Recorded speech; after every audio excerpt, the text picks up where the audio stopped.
دوستانو بیا هم ښه راغلاست.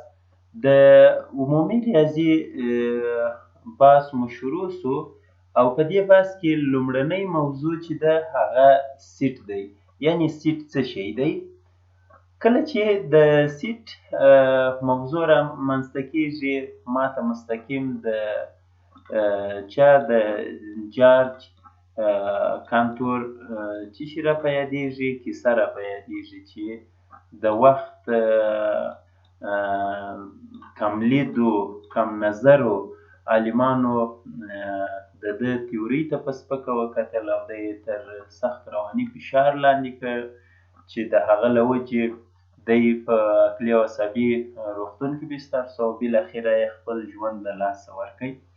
نو جارج کانتور زموږ ستاسې لپاره د سیټ تیوري رامنځته کړې ده. دا چې د هغه وروسته څه پکښې رامنځته سوي دي، څنګه فکر پر سوی دی، هغه بېل بحث دی. راځو څه وایي په ریاضي کې د سیټونو نظریه لومړنی بحث دی. په دې خبره خو پوه شولاست. د ریاضیکي مسایلو د ښه وضاحت، ډلبندۍ او همغږۍ لپاره ورڅخه څه کېږي؟ استفاده کېږي. او همدارنګه د ریاضي په زیاتو بحثونو کې د سیټونو د قاعدو څخه د ګرامر په شکل استفاده کېږي. په دې خبره خو هم پوه شوست. د ریاضي په نړۍ کې د سیټ بشپړ تعریف لا تر اوسه هم وجود نه لري. په دې خبره هم پوه شولاست. یعنې تر اوسه ځکه تعریف وجود نه لري چې ما د ریاضي په عمومي بحث کې تاسو ته ویلي وه چې تر اوسه لا هم د ریاضي زیات موضوعات د معما په شکل دي او تر اوسه ټوله ریاضیدانان په دې نه دي توانېدلي چې هر څه واضح او خلاصه کړي. یعنې کار ورباندې روان دی او دا د وخت خبره ده چې وروسته به کېدای شي دا هر څه واضح شي. مګر د وضاحت لپاره یې څه وایي؟ سیټ ته ډله، ټولګه، د غیر تکراري شیانو کټګوري یا کلیکسیون ویلی شو. یعنې دغه موږ د سیټ دپاره تعریف ټاکلی شو چې سیټ ته ډله، ټولګه، د غیر تکراري شیانو کټګوري یا کلیکسیون وایي. اوس نو څنګه شانته مثلا یا لکه د افغانستان د ولایتونو ټولګه. د افغانستان د ولایتونو ټولګه چې یادوي بس مستقیما د ذهن ته راځي چې 34 ولایتونه دي. دا واضح ده.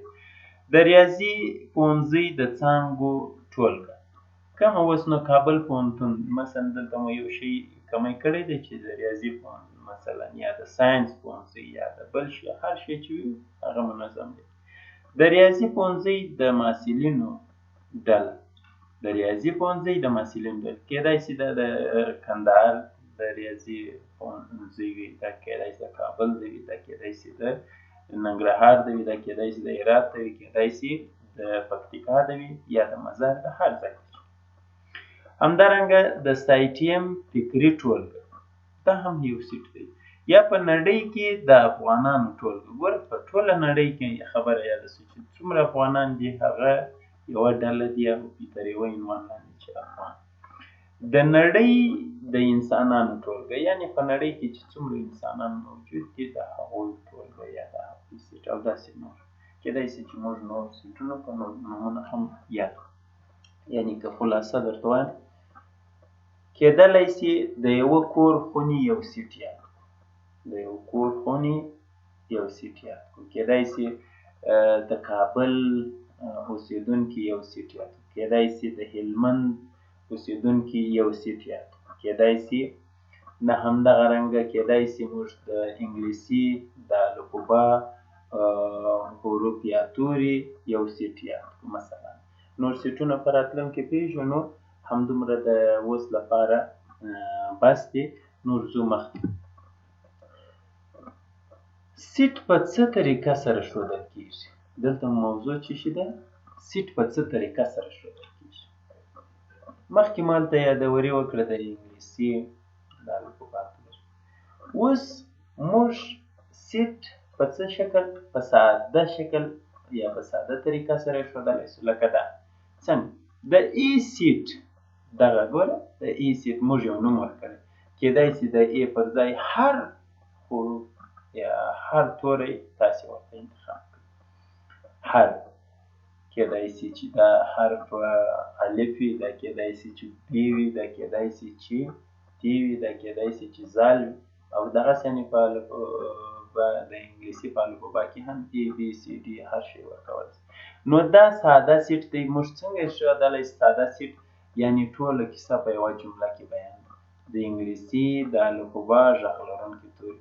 کله چې دا خبره راځي مستقیما د انسان ذهن ته څه شي راځي چې د انګلیسي د الفبا غږ لرونکي توري څو دانې دي؟ 5 دانې.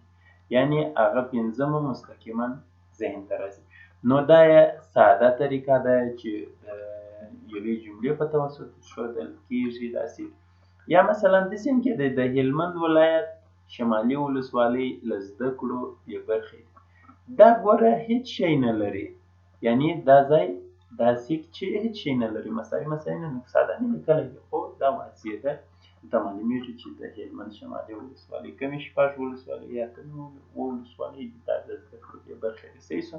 یعنې په دغسې یوه جمله کې هم موږ یو سیټ لیکلی شو. دې ته څه شي وایي؟ ساده طریقه وایي. دغه ته څه شي وایي؟ دې ته ساده طریقه وایي. دغه او دا دواړه، یعنې دې دواړو ته ساده طریقه وایي. همدارنګه بل څه شي لرو؟ توضیحي طریقه لرو.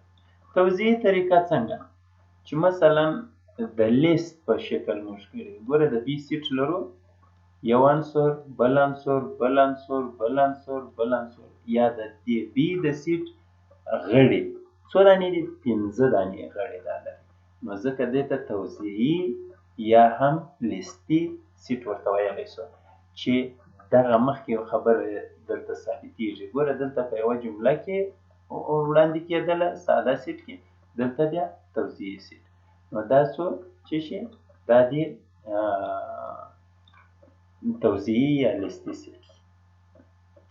همدارنګه دغه سیټ ګوره سی سیټ مساوي دی نوزاد، باغران، سنګین، کچکۍ، مساکله. صحیح شو؟ دغه ولسوالۍ دي، دا هم خپله څه شي سو؟ ګوره یو یو مو ولیکل، اما دلته مو په جمله کې لیکلي. نو دې ته هم څه شي وایي؟ دغه سیټ ته چې مثلا یو عنصر یا غړی، بل عنصر، بل عنصر، بل عنصر، بل عنصر. صحیح شو؟ دا څو عنصره یې ولرله، دغه څه شي سو؟ دا هم توضیحي طریقه سو. نو دې ته هم ویلی سو څه شي؟ توضیحي طریقه. په ساده طریقه کې مو هغسې یوازې جمله لیکلې وه، او دلته مو هم یوه جمله لیکلې وه، خو دلته مو بیا جمله نه بلکې په سی سیټ کې داخل عناصر لیکلي. صحیح شو؟ بل مجموعي یا الجبري طریقه ده. په الجبري طریقه کې څنګه دي؟ په الجبري طریقه کې مثلا ډي سیټ دی مساوي دی. څه وایي په ډي سیټ کې؟ ایکس ګوره یو نامعلوم حرف دی چې څنګه د څه شي نمایندګي دلته کوي یا څه وایي؟ دلته وایي ایکس به کوچنی وي تر څه شي؟ تر 15. یعنې خپله 15 هم په دا ایکس کې نه ځایېږي. صحیح شو؟ نه ځایېږي، ځکه چې دلته یو بله نښه نه ورسره لرو. که دا چیرې نښه ورسره ولرو بیا نو دا 15 هم شامل دي. همدارنګه ایکس به کوچنی وي تر څو؟ تر 10. تر څو به کوچنی وي؟ تر 10. ځکه دلته د لویو د کوچني علامې مخکې پېژندلې وه، د هغه شی دی. که چیرې دلته یو بل داسې نښه وای بیا نو 10 هم شامل. همدارنګه ګورئ دلته وایي چې ایکس به شامل وي څه شته؟ IN. ایکس به شامل وي څه شته؟ IN. نو دلته خبره څه شي سوله؟ دغه سوله الجبري طریقه د سیټ ته ښودلو. ساده طریقه وه، توضیحي طریقه وه، الجبري. بله ده انځوریزه یا د وین دیګرام طریقه. وین دیګرام یو عالم و چې دغه طریقه یې رامنځته کړې ده، یعنې په هندسي شکل باندې. دا ګوره هندسي شکلونه دي چې منظم او غیر منظم پکښې راتلی شي. یعنې د ای سیټ مساوي دی یا د ای په سیټ کې څه شته؟ دایره شته، زړه شته، دا شکلونه ټول شته. صحیح شو؟ یا مثلا دلته د بي سیټ مساوي دی یا د بي په سیټ کې څه شي؟ ای شته، اته شته، قوس خلاص و تړلی قوس، یعنې یو قوس شته، کوچنی قوس. همدارنګه دغه نښه ایچ یا زینه چې موږ ورته وایو. صحیح شو؟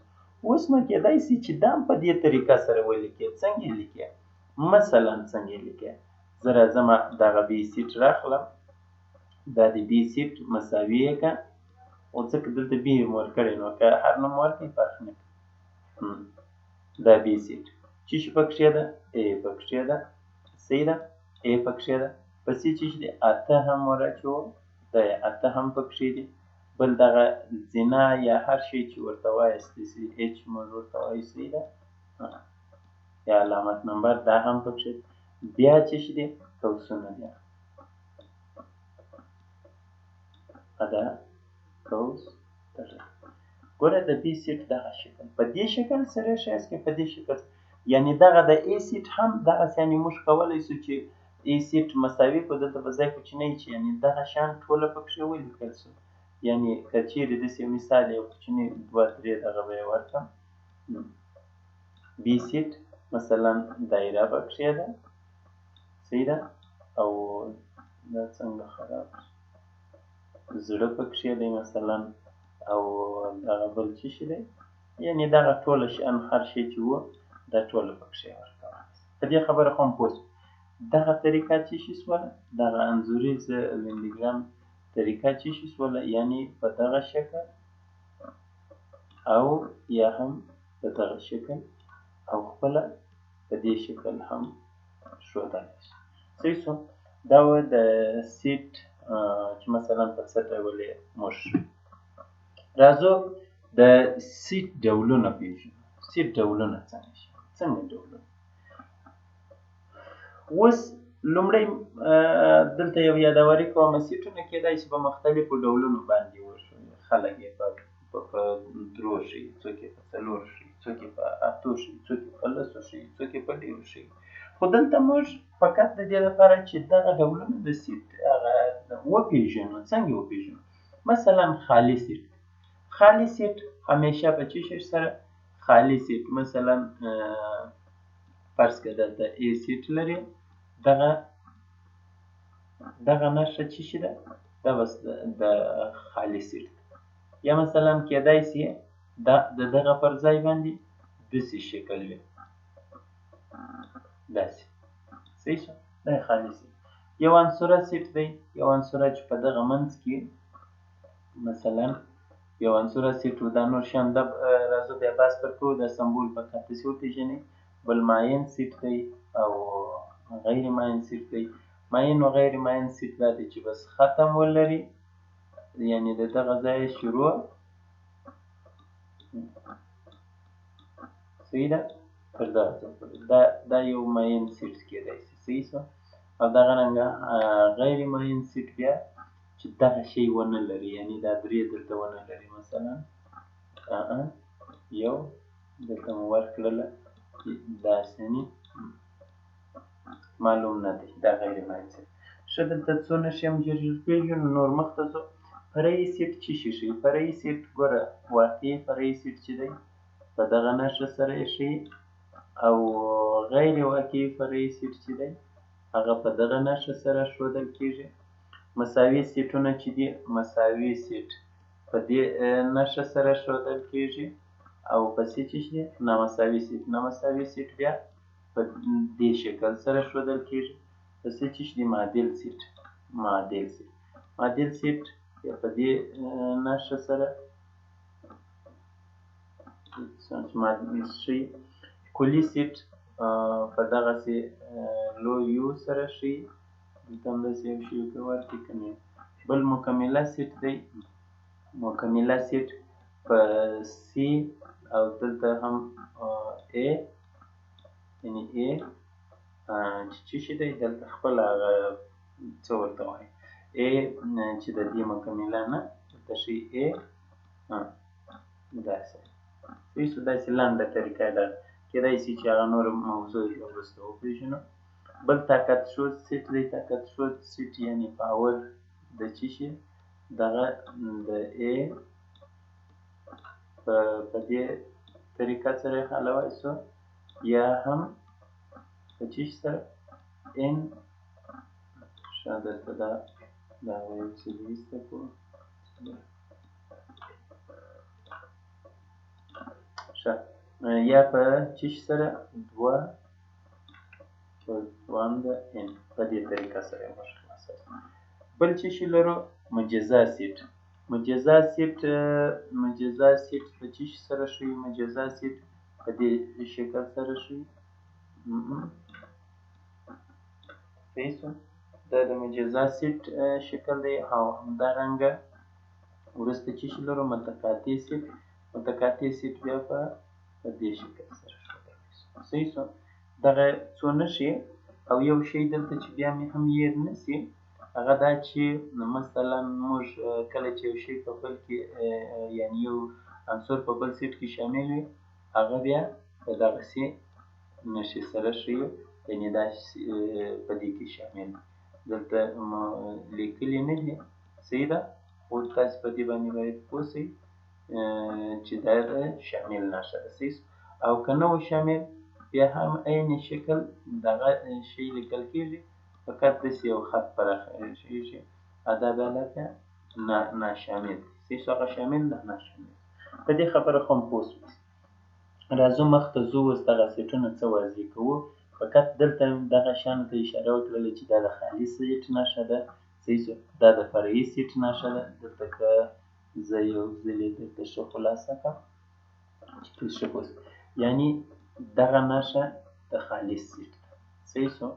او دغه نښه د فرعي سیټ ده. صحیح شو؟ او دغه د غیر واقعي فرعي سیټ ده. دا د واقعي فرعي سیټ ده. دغه د معادل سیټ نښه ده او دغه د مساوي سیټ نښه ده. دغه د مساوي سیټ نښه ده. صحیح شو؟ دغه چې ده دا د کلي سیټ نښه ده او دغه شکل باندې څه شي ښیي؟ مکمله سیټ ښیي او دا د پاور سیټ ښیي او دغه د پاور سیټ د ثبوت لپاره. صحیح شو؟ دا رقم او دا دې هم مجزا سیټ دی او دغه دې چې دی دا دې متقاطع یا قطع کوونکی سیټ نښه یا سمبول او دا چې دی دا د شامل یعنې یو عنصر چې په سیټ کې شامل نښه ده او دا دې د ناشامل نښه ده. صحیح شو؟ یو شی بل چې دلته زما څخه اوس چې هم پاته سوی هغه اوس ښه دا دې کار خلاص دی ځو مخته ځو. ښه په لومړي قدم کې د سیټ ډولونه کې بیا هم راغلو خالي سیټ. څه شي ته راغلو؟ خالي سیټ. ګورئ خالي سیټ مې هلته درته وویل هر نوم چې یو سیټ ته ورکوئ هغه ورکولی شئ. خالي سیټ په څه شي سره ښیي؟ په دغه ساده قوسونو سره او یا هم په دې علامې سره ښیي. صحیح شو؟ هر سیټ خپل د ځان یو خالي سیټ دی. مثلا که چیرې موږ داسې ولرو A سیټ لرو. څه شی لرو؟ A سیټ. په A سیټ کې دغه که څه هم وروسته بحث دی مثلا 1 3 دا یو سیټ. صحیح شو؟ دا یو سیټ خو دغه سیټ په خپل ځان کې خپله یو خالي سیټ هم لري چې هغه خالي سیټ په دغه علامې یا په دغه علامې سره ښیي. صحیح شو؟ چې دا مو هېر نه شي. بل یو عنصره سیټ دی. یو عنصره سیټ څه معنی؟ یعنې د B سیټ دی څه شی لري؟ په دغه داخل د قوس کې یو سمبول یا یو شکل د اشکالو څخه چې هر شی وي کېدای شي نوم وي کېدای شي سمبول وي. صحیح شو؟ لکه دا اوس دلته یو سمبول پکښې په دې کې بیا څه شي شته؟ یو عدد پکښې دی. نو دا هم یو عنصره سیټ دی او یا دغه شکل باندې دا دواړه یو عنصره سیټونه دي. صحیح شو؟ بل راځو معین سیټ. معین سیټ باندې داسې لنډ تاسې پوه کړم معین سیټ تاسې څنګه پېژنئ. معین سیټ مثلا لرو د A سیټ. هر نوم چې وي دلته د A په سیټ کې موږ څو عناصر یا غړي لرو 1 2 3. حتمي نه ده چې حساب یې دغه شکل وي. کېدای شي دا AB وي کېدای شي چې دا مختلف شیان وي. صحیح ده؟ یعنې په دې معنی چې د A سیټ 3 عنصره لري. خلاص بله خبره دلته نشته. 3 عنصره لري. نور خلاصه دا 3 عنصره دا چې څه شي دي هغه بېل بحث دی. صحیح شو؟ نو دلته دا معلوم دی چې A سیټ 3 عنصره لري. نوره خبره نشته پکښې.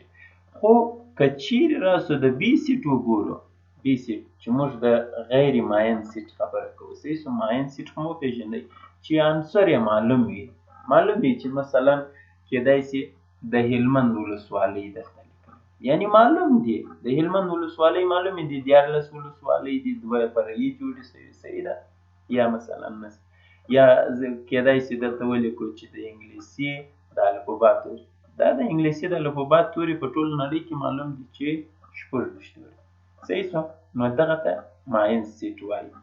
بل چې غیر ماین سیټ، غیر ماین سیټ ولې لکه اوس بي سیټ لرو. بي سیټ کې چې شي 1 عنصر، 2 عنصره، 3 عنصره، 3 عنصره لرو. صحیح شو. که اما شول وروسته بیا 3 ټکي لرو. 3 ټکي نو نه ده معلومه چې کېدای شي دا دلته 20 نور عنصره ولرو، کېدای شي 300 عنصره نور ولرو، کېدای شي 500 عنصره ولرو، کېدای شي میلیونونه، میلیاردونه، ټریلیونونه عناصر ولرو. نو ځکه دې ته غیر ماین سیټ وایي. یا مثلا داسې وایي د راتلونکو کلونو ورځې، د راتلونکو کلونو ورځې نو څه معلومې دي چې څو کلونه. که داسې وایي چې د راتلونکي کال 365 یا مثلا د راتلونکي اونۍ، هم نه معلومېږي چې د راتلونکي اونۍ نو کومه اونۍ، څو اونۍ، یعنې تاریخ به یې شوی معلوم وي چې د دغه میاشتې، د دغه حاضرې میاشتې راتلونکې اونۍ دا کار کوم معلوم شو. یعنې ماین معلوم ته وایي او نه غیر ماین یعنې چې شي دی نامعلوم دی. دلته هم دا بل ډول داسې هم کېدای شي. اوس سی سیټ لرو، مطلب په ټکو باندې تاسې بیا خطا نه وځئ. 1 عنصر، 2 عنصره، 3 عنصره. صحیح شو. ټکي ټکي ټکي ټکي تر څو پورې دلته ګوره 90 ورسره لرو، یعنې موږ په دغه سیټ کې 90 عناصر لرو د حساب په حساب باندې. صحیح شو. یا مثلا کېدای شي دا سیټ داسې هم وي، زه درته یو سیټ ورکوم، ډي سیټ، ډي سیټ دی A. صحیح ده. بي سي ټکی ټکی ټکی اخر کې دلته یو کما هم اخر کې زید. دا په څه معنی؟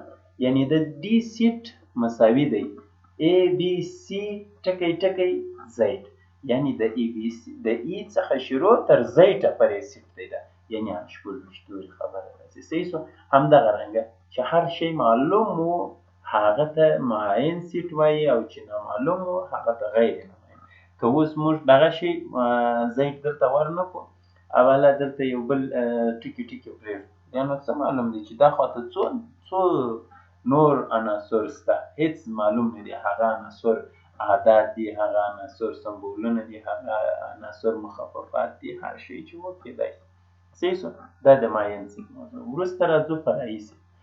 فرعي سیټ 2 برخې لري، یو واقعي فرعي سیټ دی او بل غیر واقعي. یعنې په فرعي کې موږ څه شي لرو؟ یو واقعي فرعي دی او بل غیر واقعي فرعي. واقعي فرعي څنګه دي؟ مثلا واقعي فرعي په دې معنی، یعنې د A سیټ لرو، په A په سیټ کې 15 شته، 9 شته، 7 شته، 6 شته. صحیح شو. 4 عناصر یا 4 غړي. بل د B سیټ لرو، د B په سیټ کې 15 شته، 6 شته، څو 2 عناصر. 2 عناصر یا 2 غړي لري. دا په څه معنی؟ یعنې دلته به نه دا غلطېږي، دلته لرو مثلا د بي سیټ، دغه موږ مخکې وویله فرعي سیټ نښه ده، د څه شي فرعي دی؟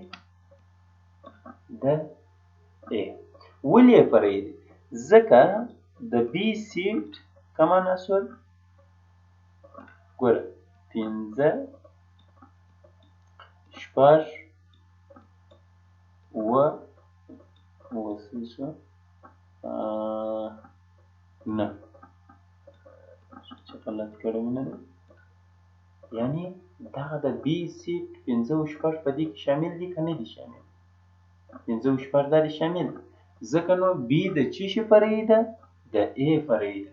A د B فرعي نشي کېدی، ځکه د هغه سیټونه د هغه عناصر چې په کوم عناصر چې په بي کې شته لکه شپږ اووه هغه په بي کې نشته ځکه نو بي سیټ د څه شي فرعي دی د ای فرعي یعنی خلاصه که درته وایم هر هغه سیټ عناصر چې مثلا د ای په سیټ کې وي مګر د بي په سیټ کې نه وي ځکه نو په دې خاطر نو بي سیټ د ای سیټ فرعي دی لکه دلته ګوره د بي ځینې عناصر شته چې د ای ځینې عناصر شته چې په بي کې نشته ځکه نو بي د بي بل څه دی غیر واقعي غیر واقعي په څه معنی یعنی سی سیټ لرو په سی سیټ کې یو عنصر دوه عناصر درې عناصر دلته بل ډي سیټ لرو یو عنصر دوه عناصر درې عناصر پکښې دي او درې سره عناصر څه شي دي عین زمان ګوره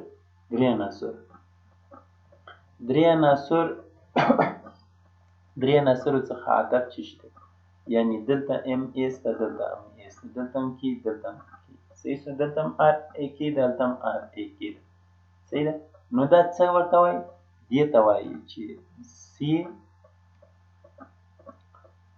ګوره علامه مخکې ښودلې وه چې دا د غیر فرعي د څه شي د ډي دا غیر فرعي د ډي یعنی سی د ډي غیر فرعي سي دغه نښه د یا په معنا ده صحیح شو دلته داسې هم لیکای شو یعنی دا په دې معنا چې ډي بیا د سی څه شي ده فرعي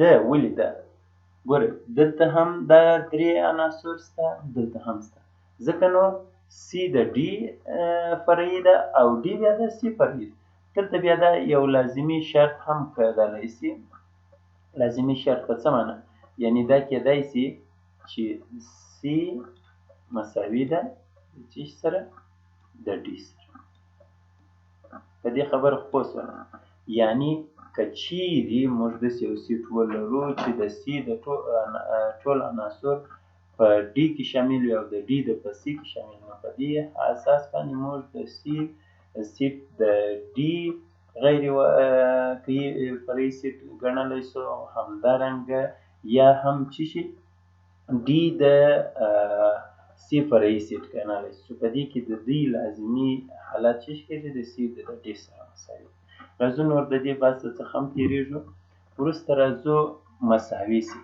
مساوي سیټونه کم سیټونه لکه مخکې چې هلته غیر واقعي فرعي سیټونو خبره وکړله دلته هم همدا مثلا د ای سیټ لرو د ای په سیټ کې یو عنصر دوه عناصر درې عناصر صحیح شو بل د بي سیټ لرو د بي په سیټ کې هم یو عنصر دوه عناصر درې عناصر مګر په عین زمان کې یوه خبره بله دلته دا ده چې دغه عناصر باید همرنګه هم شکله هم وزنه وي یعنی په دې معنا دلته هم د ای سمبول شته دلته هم ام شته دلته هم ام شته دلته هم ډبلیو شته دلته هم ډبلیو نو په دې اساس موږ داسې ویلی شو چې ای مساوي ده د څه سره د بي سره مساوي او د دوی جوړه بیا څنګه لیکل کېږي دا مساوي سیټ دوی راخلي ای ده صحیح ده او ام دی او پسې څه شي دی ډبلیو یعنی د دې دواړو څخه دا یو لیکل کېږي نو ځکه وایي چې ای مساوي د بي سره صحیح شو که دا چیرې داسې ولیکې مثلا دغه سیټ داسې ولیکې یعنی بي هم د سی سره مساوي فرق یې نشته صحیح ده یعنی دواړه سره مساوي وروسته چې شي لرو نامساوي سیټ بیا کوم سیټ ته وایي نامساوي سیټ په دې معنا مثلا سی سیټ لرو د سی په سیټ کې یو عنصر دوه عنصره درې عنصره بل لرو د ډي سیټ د ډي په سیټ کې یو عنصر دوه عنصر یعنی د ډي سیټ یو عنصر کم دی له سی سره نو په دې اساس وایو چې د سی سیټ نامساوي دی نامساوي نښه مخکې وپېژنو دا نامساوي دی د څه سره د ډي سره ځکه د دوی توپیر څه شي دی دا مساوي شوله په څه سره د دوی توپیر دی شپږ دی نه درې عدد د دوی توپیر دی صحیح شو نو دا څو نامساوي سیټ. وروسته لرو معادل سیټ. معادل سیټ کوم سیټ ته وایي؟ فرض کړئ اوس لرو د معادل سیټونو څه شته لرو؟ د A سیټ لرو، یو عنصر، بل عنصر، بل عنصر. بل لرو د F سیټ، یو عنصر، دوه عنصره، درې عنصره. یعنې د F سیټ هم درې عناصر یا غړي لري او د A سیټ هم درې عناصر یا غړي لري. مګر فرق دلته څه شي دی؟ ولې معادل ورته وایي؟ ځکه معادل ورته وایي چې د دې سیټونو د عناصرو شمېر یو دی مګر جنسونه یې فرق کوي. ځکه نو داسې وایي چې د A سیټ معادل دی د چی سره؟ د A سیټ معادل دی د F سره. صحیح شو؟ دا دی F سره. نو دوی مساوي کېږي. د دوی دغه نتیجه که مثلا موږ یو د بله وایو دغه کېږي معادل، نو بیا دا سیټ داسې مجبوره یې چې بل سیټ پسې په لاس راوړې. صحیح شو؟ یو شو مثلا 8 شوله او 6 شوله، همدارنګه څه شي دي پسې څه شي دي وای شو او کیو شوه او اس. ګوره دا خو یو بل شی ځینې جوړ شو، ځکه نو دې ته معادل. هغه صورت کې مساوي سیټ وایي چې د دوی جنسونه یو رقم وي، لکه دلته چې مخکې خبره وکړه. یعنې په دې موضوع هم پوه شو. معادل سیټونه یو شي ته لا بل اشاره کوم. که دلته دا رنګ چینج کړو لږ داسې پوه شئ. ګورئ مساوي سیټ په یو وخت کې دغه سیټ په عین زمان کې هم معادل دی. دا سیټونه یو د بل څه دي؟ هم معادل دي هم مساوي دي. مګر دا نه دي، دا مساوي کېدای نه شي مګر معادل دي. یو د بل معادل دي خو مساوي نه دي. هماغه چې دي هم مساوي دي هم معادل دي. مساوي په دې معنا چې هم به هم جنسه وي هم به تعداد یو وي. اما د معادل د بیا چې دی تعداد به یو وي، شکلونه یې فرق نه کوي. صحیح شو؟ دا دې بل. راځو کلي سیټ. وروسته څه شي لرو؟ کلي سیټ لرو. کلي سیټ کوم سیټ ته وایي؟ کلي سیټ یو مجموعي سیټ ته وایي چې چا فرضي نیولی او کوي. فرض کړئ سایټیم مساوي دی په چی سره؟ په یو سره، یعنې کلي سیټ. کلي سیټ کې څه شي دي؟ N1 دی، N2 دی، D ده، P ده، T ده، I1 دی، I2 دی او C ده. دا نو چې بیل بحث دی چې دا تاسې پېژنئ، ځکه دا مخففات دي ټوله بیل حساب دی او هر ځان ته لویه موضوع لري. او که دا کلي سیټ راخلو معرفي کوی، د رواني او عقلي موضوع ده چې سایټیم خپله جلا یو مفکوره جلا بحث دی. صحیح شو؟ نو دلته راځو چې شي لرو موږ د دغه کلي سیټه څخه موږ څه شي جوړوو؟ مکمله سیټ جوړوو. څه شي جوړوو؟ مکمله سیټ. مکمله څه شي ته وایي؟ ګورئ مکمله سیټ په دې معنا چې د دغه سیټه څخه چې موږ یو سیټ کلي سیټه څخه څو درې عناصر راخیستي دي. څو؟ درې عناصر. کوم درې عناصر؟ دغه درې عناصر مو راخیستي دي. دا سیټ مو راخیستی مو دي. د چی په نوم مو نیول یاد کړی دی؟ د A زبر په نوم. ګوره دغه شي ته څه شي وایي؟ چې A خو A ده، دغه ته A زبر وایي. او دغه کم سیټونه دي؟ دغه درې سیټونه. صحیح شو؟ دا درې سیټونه مو دلته راواخیستل. پاته خو هم څو عناصر نور شته په دې سیټ کې، په دغه عمومي سیټ کې. هغه سیټ دغه سیټ دی. صحیح شو؟ دغه علامه چې مو ورکړله چې دا د څه شي نښه ده؟ د مکمله نښه ده. و څه شي؟ اوس په دې سیټ کې نور کوم عناصر پاته وه؟ دغه عناصر پاته وه. څو عناصر دي؟ 1 2 3 4 5. هغه 5 عناصر مو دلته داسې راواخیستل. چېرته مو راواخیستل؟ دغه راواخیستل. اوس نو څه وایي؟ که چیرې دلته دا بحث سر په خلاصولو څنګه کوو؟ یعنې سی سیټ دغه A. ګوره دا A مو ورکړل. کومه؟ هغه A مو ورکړل. د څه دپاره مو A ورکړله؟ د دې دپاره چې دا څه شي کېږي؟ A مساوي ده، CA مساوي ده په A زبر سره. صحیح شو. اوس نو دا څنګه راخلو؟ که دغه موضوع نوره هم ښه خلاصه کړو نو څنګه کوو؟ دغه سیټ مساوي کوو. که چیرې دا دلته لاندې د موضوع باندې بحث وکړو نو به ښه شي، ځکه دا ځای کوچنی دی نه سره سمیږي. څنګه مکمله سیټ؟ مثلا اوس غواړو مکمله سیټ وښیي. دا A مساوي په A زبر سره A زبر مساوي په چیش سره په سیټ، یعنی X یو نامعلومه، دا د هر شي چې هغه کېدای شي چې معلوم وي که نه وي. صحیح شو. X به څه شي وي؟ شامل وي. په څه شي کې؟ X به شامل وي په A زبر کې. په A زبر کې دلته به یو کوچنکه نښه ورکړو، دا د یا معنا لري. صحیح شو.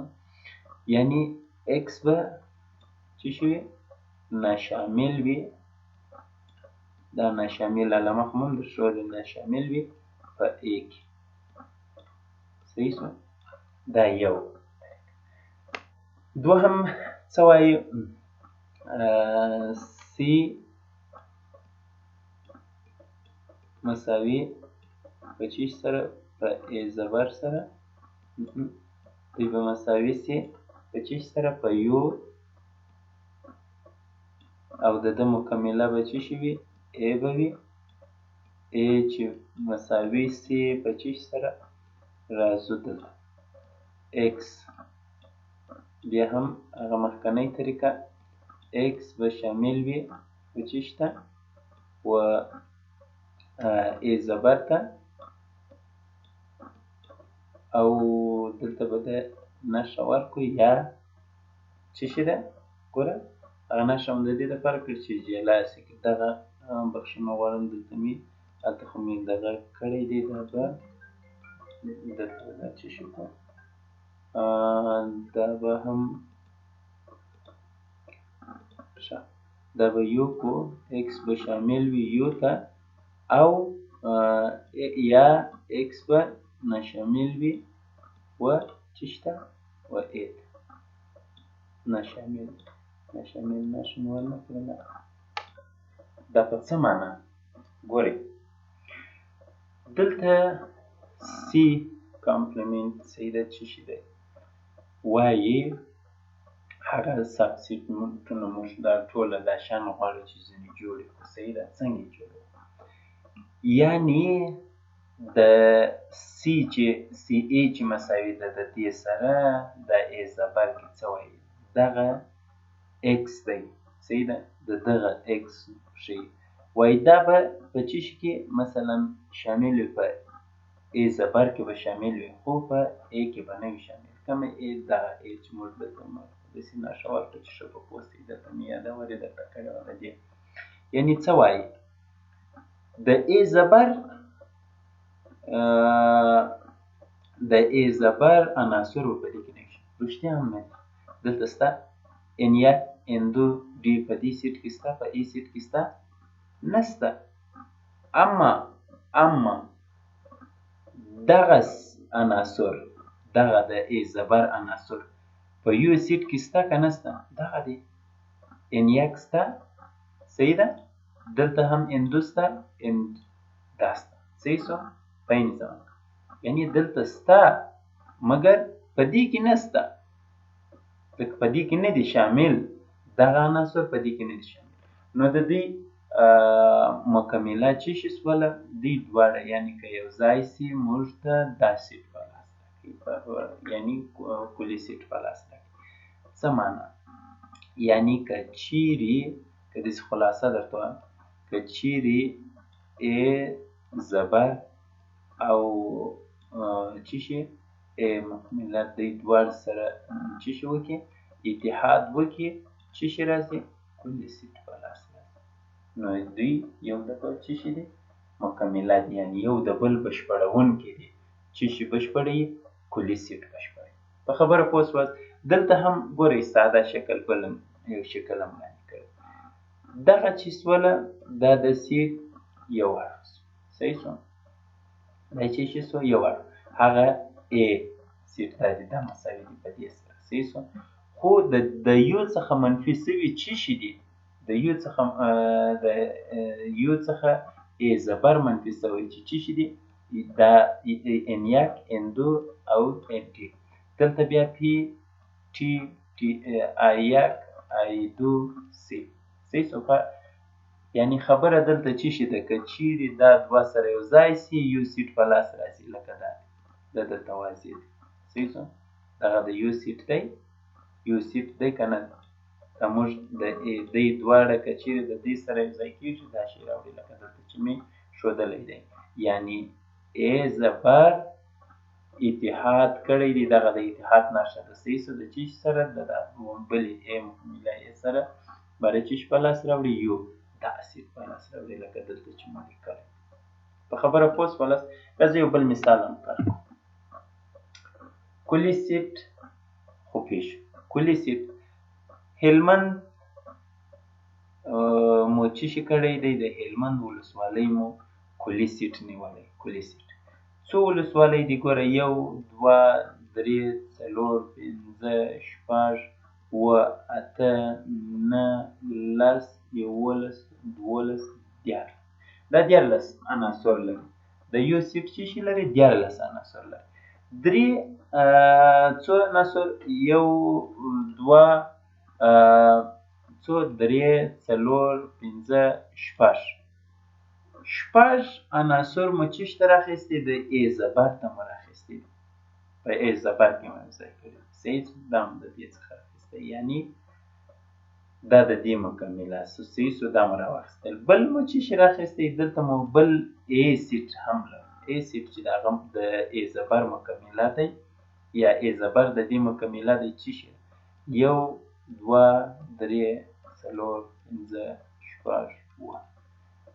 اوس ته ساده درته وایم، که چیرې دغه ای زبر اتحاد وکړي د چی سره؟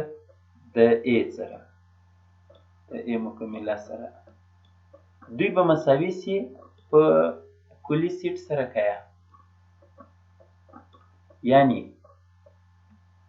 موږ ویلی سو داسې ساده که تاسې ته وایم، فرض کړئ ای زبر د هلمند شمالي ولسوالۍ دي او دا ای مکمله د څه شي دي؟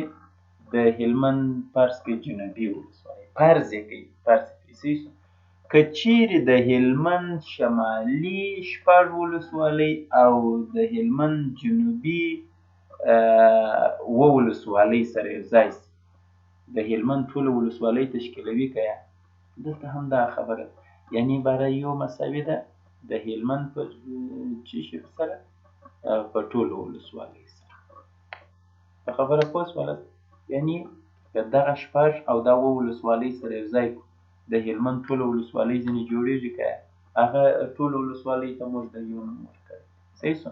یعنی دوی ای زبر او څه شي ده؟ ای مکمله، دا دواړه یو د بل بشپړونکي.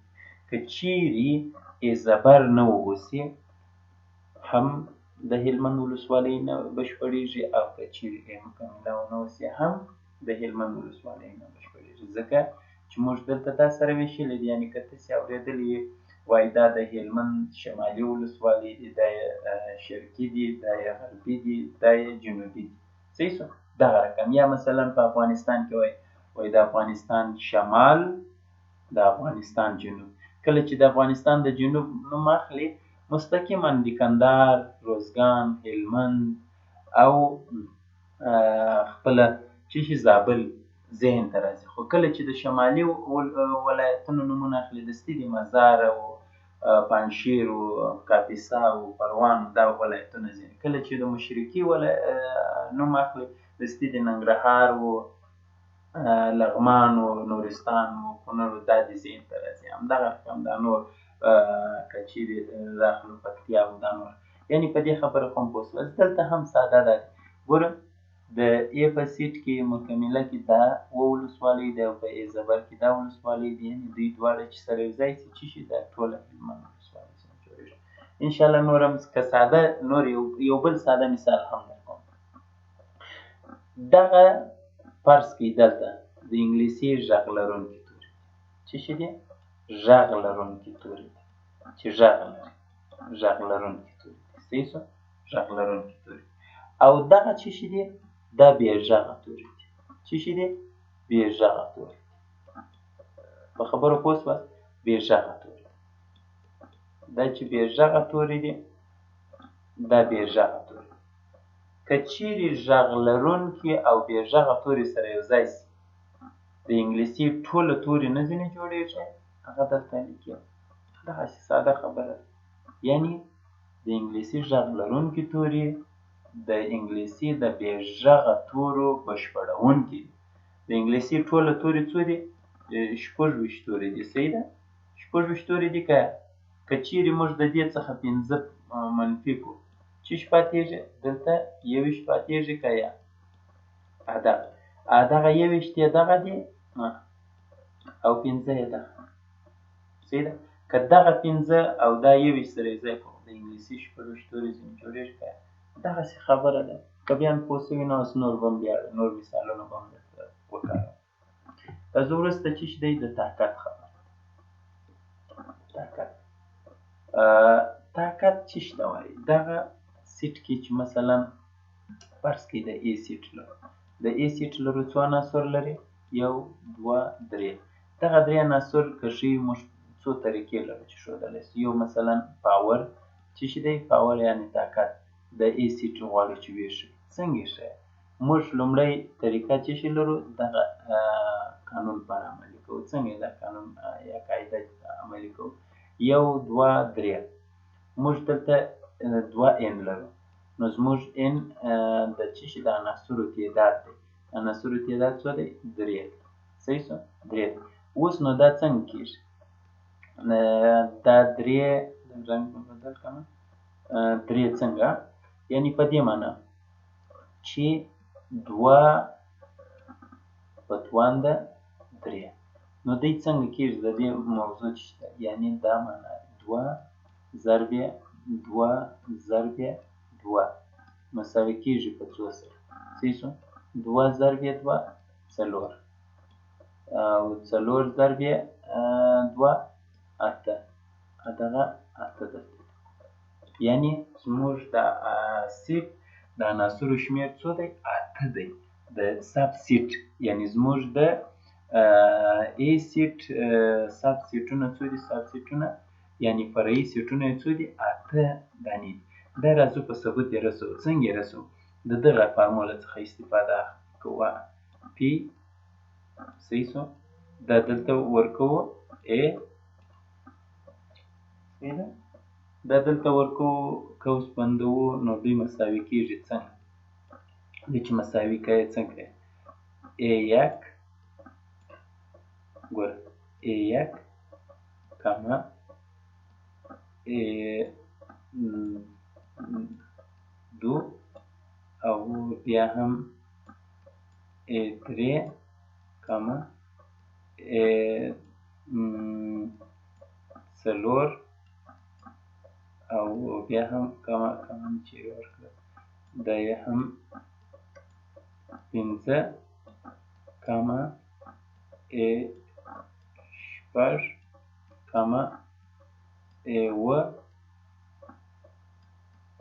کاما ای 8 کاما.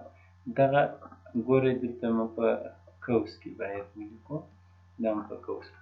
دا مې د کومې خوا کړله؟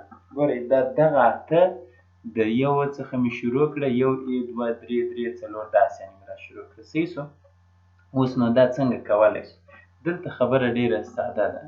راځو دغه شی راخلو، دغه راخلو. دغه 8 دلته ګوره 1 دلته ولیکله. صحیح شو؟ ټوله مې دلې توضیح کړله تر 8 پورې. صحیح شو؟ دغه 8 مې بشپړ کړی. نو 8. اوس نو څه کېږي؟ اوس نو راځو مثلا لیکو ای 1 مساوي دلته ان 1 دی که یا؟ دغه ان 1 راخلو. ان 1 قوس بند کاما ای څو لرو؟ 2 لرو. 2 مساوي پسې څه شي لرو ان دوه لرو ان دوه لرو قوس بند کما پسې دلته څه شي لرو ان ګوره دا وسو اوس یې درې هلته څه شي لرو یوه ډي لرو ادام قوس بند بېرته دا ختم پسې څه شي لرو پسې دلته ګوره ا څلور لرو ا څلور دلته خو نو بالا خلاص و هغه درې سره راغله نه دي خلاصوي یو ان لرو ان یک پسې بیا کاما ورکوو د لې دستې لیکو څه شي ان دوه دا یو قوس بند صحیح شو اوس څه شي لرو ا څلور خو هم خلاص اوس ا پنځه لرو ا پنځه کې څه شي لرو ګوره دا خو هم خلاص و اوس بیا هم دلته یو ان یک او ان یک کاما ډي ورسره لیکو صحیح شو ډي لیکو دغه مو نه دی لیکلی دلته شمېره ورکړو پنځه پسې څه شي لرو شپږ ډي څه شي لیکو دا د ان یو خو هم خلاص یو ان ډي هم راغله دوهم ځلې دلته هغه بل حرف یې راغلو کوم ان دوه راغلو د څه شي سره یو ځای کوو د ډي سره دا خلاص و اوس نو څه شي پاتې شو دا څو ان ا شپږ و هو ا شپږ هم خلاص اوس ا اووه راغلو دلته ا اووه اووه کې څه شي راځي اووه کې درې سره خپله راځي ځکه موږ د دې ټول فرعي سیټونه غواړو چې وښیي دا زما موس هم خراب دی چې ډېر ورسره په تکلیف یم دا یې دا څه شو ا اووه شو اوس نو بل څه شي پاته دی ا اته پاته دی ا اته خپله څه شي دی ا اته دې مساوي دی په خپل فرعي سیټ سره ځکه موږ ویلي وه چې هر سیټ خپل د ځانه یو فرعي سیټ اوس خو انشاءالله په خبره پوه شولاست یعنې که غواړئ چې د یو سیټ څه شي معلوم کړئ فرعي عناصر معلوم کړئ که چیرې دلته دوه وه تاسې به هغه دوه په دغه ان سره مساوي کوئ که چیرې دلته لس وه هغه لس به سره مساوي کوئ صحیح شو په دې خبره خو انشاءالله پوه شولاست موږ یو سیټ درلودی د ا په نوم باندې درې عناصر یې درلودل موږ غواړو چې د دغه درې عناصرو څه شي ساب سیټ یا فرعي سیټونه پیدا کړو څنګه پیدا کوو دلته د دغه عناصرو سیټونو تعداد مو وشمېرئ څو سوه درې سوه دغه درې مو راواخیستله د دغه قانون یا د دغه معادلې یا د دغه فارمول له مخې مو څه شي کړله دلته موږ چې ویلې وه د دغه ان سره مو مساوي کړله یعنې ان مو مساوي کوي په څه شي په دغه درو سره دا درې چې مو ورکړله درې مو راواخیستله ګوره دا درې مو راواخیستله یعنې دا په څه معنا د دې دوو توان په دې معنا چې یعنې درې واره دوه په خپل نفس کې ضرب شوي دا دې موږ دا دوه په دې دوه کې ضرب کړه څلور سوه دا څلور مو په دوه کې ضرب کړله اته سوه اته چې مو ضرب کړله د عوامو دغه لارې ته مو څخه مو استفاده وکړله چې پاور یې ښیي صحیح شو موږ ویله چې پی پاور د څه شي د ای د غواړي نو دوی مساوي کړله ای یک مو ولیکئ ګوره هغه حسابونه مو یو داسې تر اتو پورې ټوله ورته ولیکل دا چې مو ورته ولیکل عباره مو دا راواخیستل دغه ای یو مو دغسې یعنې منظم ټوله ولیکل بالاخره یې موږ ته اته فرعي سیټونه راکړله چې یعنې دغه درې عنصره سیټ په خپل ذات کې اته فرعي سیټونه لري دا کېدای شي چې هر شی وي اوس نو دغه موضوع چې دا مثلا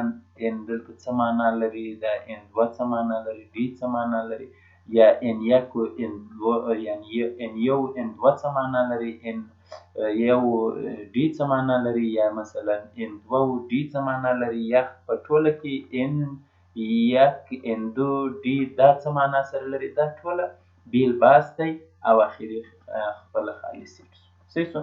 وروسته څه شی لرو؟ مجزا یا جلا سیټ. مجزا یا جلا سیټ په څه معنا؟ مجزا یا جلا سیټ چې دی داسې ډېر خلاصه یې درته وایم، یعنې یو د A سیټ لرو بل د B سیټ لرو. د A په سیټ کې مثلا A M W سته او د B په سیټ کې T G F سته. نو دوی داسې وایو چې دوی خپل څه شي دي؟ یو د بل مجزا، یعنې یو د بل سره جلا دي. د A سیټ و د B سیټ خپله سره جلا دي، یعنې دوی نه دي سره همرنګه نه دي. صحیح شو. نو دغه ته څه شي وایي؟ مجزا یا جلا سیټ. خبره پوه شوله؟ ډېر اسان. ځکه که چیرې ته دوی سره یو ځای کې د دوی څخه یو بل شی منځته راځي. څنګه بل شی راځي؟ یو بل سیټ مثلا A و M و W و پسې څه شي دی T و G و او P چې دا سیټ خپله دا یو بل سیټ په لاس راغی کېدای شي دا C سیټ واوسي. صحیح شو؟ هسې نو دوی خپل یو د بل سره جلا دي. وروسته متقاطع سیټونه. متقاطع بیا څنګه؟ یعنې متقاطع په دې معنا یعنې یو د A سیټ لرو بل د B سیټ لرو. په دې کې څه شي دي؟ ډي سته، ګوره یو عنصر دوه درې څلور پنځه شپږ. په دا بل B کې یو دوه درې څلور پنځه. دا په څه معنا؟ دې ته څه شي وایي؟ متقاطع. متقاطع په څه معنا؟ یعنې A متقاطع نښه مخکې درښولې وه دغسې لکه چپه یو. متقاطع دی د څه شي سره؟ د B سره. دلته نو څه معنا؟ یعنې په دوی دوو کې هغه مشترک نقاط راخیستل کېږي. څه شی؟ ډي دلته سته نسته. صحیح شو؟ دا کوچني به وګورو. یعنې پنځه سته اووه سته. دا دي پنځه دلته هم سته دلته هم سته. اووه سته دلته ګوره اووه سته نسته. دا کینسل کړه. صحیح شو؟ کې سته اووه کې سته او دا یې کې. پسې څه شي دی؟ شپږ. شپږ سته نسته. یو سته نسته. صحیح شو؟ دغه دوه عناصر یې څه شي وه؟ د دوی د تقاطع نقطې. یعنې دغه A او B سیټونو د تقاطع څه شي دي؟ دغه سیټ دی. بیا مثلا که په داسې یو شکل سره ښیي، یعنې دغه خپله متقاطع سیټ دی. څه شی؟ پنځه او کې. اوس نو دا دې فرض که کوم یو دغه به A کړو، دا دې A سیټ دی او دا دې B سیټ دی. ځکه دلته څه شي دي؟ په B کې یو سته بل څه شي و؟ شپږ سته بل څه شي دی؟ اووه سته. هغسې دی نه؟ درې عناصر. دا یې درې ده پنځه عناصر لري. صحیح شو؟ دا بل څه شي لري؟ ډي لري او بل اتم لري، اته نهم لري، نهم لري، بل څه شي لري؟ درې. یعنې یو دوه درې څلور پنځه شپږ. یو دوه درې څلور پنځه شپږ. یعنې A سیټ چې دی څو اته عناصر لري چې دوه عناصر یې د څه شي سره مشترک دي؟ د B سره، یعنې قطع کوونکي دي. صحیح شو؟ او B بیا څو عناصر لري؟ پنځه عناصر لري چې دوه یې د څه شي سره؟ د A د سیټ سره متقاطع یعنې قطع کوونکي دي. که تقاطع دا شیان باندې په دې طریقه ښیي، که په دې طریقه هم د دیاګرام په طریقه ښیي. نور نو زه درس ته اوس لپاره بس دی. نور بحث به بیا وروسته کوو د سیټونو.